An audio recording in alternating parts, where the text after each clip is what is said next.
ছোটবেলায় গজা খাওয়ার একটি মজার ঘটনা এখনো মনে পড়লে হাসি পায়। তখন আমার বয়স ৮ কিংবা ৯ হবে।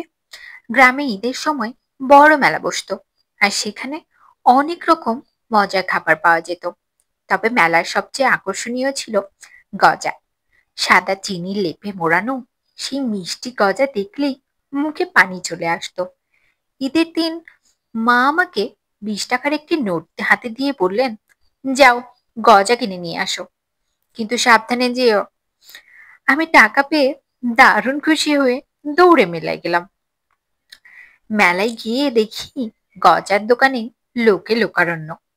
সবাই গজা কিনছে, আর গজা বিক্রেতারা খুন্তি হাতে নিয়ে বিশাল কড়াই থেকে গজা তুলে কাগজে মুড়িয়ে দিচ্ছে।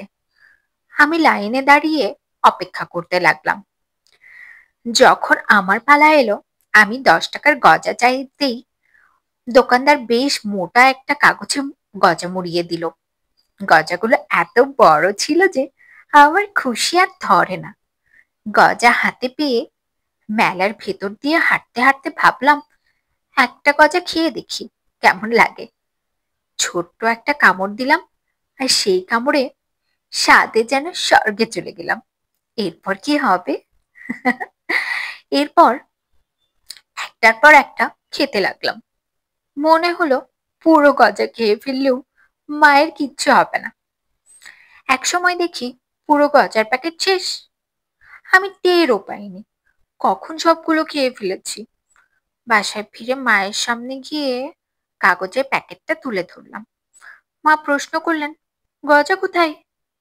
আমি ভয়ে ভয়ে বললাম, মা, আমি সব খেয়ে ফেলেছি। মা হেসে ফেললেন, সব খেয়ে ফেলেছ? এত বড় প্যাকেট একা খেয়ে ফেললে? আমার লজ্জায় মাথা নিচু হয়ে গেল। মা তখন মজা করে বললেন, তাহলে এবার তোমার ঈদই শেষ, পরের ঈদ পর্যন্ত অপেক্ষা করো।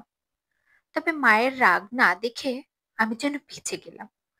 মা পরে আমাকে বুঝিয়ে বললেন, খাবারের উপর একটু নিয়ন্ত্রণ রাখতে হয়। কিন্তু সেই গজা খাওয়ার আনন্দ আর মেলার মজার অভিজ্ঞতা এখনো মনে হলে হাসি চলে আসে। ছোটবেলায় এই ছোট ছোট ভুলগুলো তো জীবনে মজার স্মৃতি হয়ে থাকে, তাই না? আপনাদের জীবনে যদি এরকম মজার কোনো স্মৃতি থাকে, তাহলে অবশ্যই আমার সাথে শেয়ার করুন, কমেন্ট করে জানান। আর লাইক কমেন্ট শেয়ার করতে ভুলবেন না। আল্লাহ হাফেজ।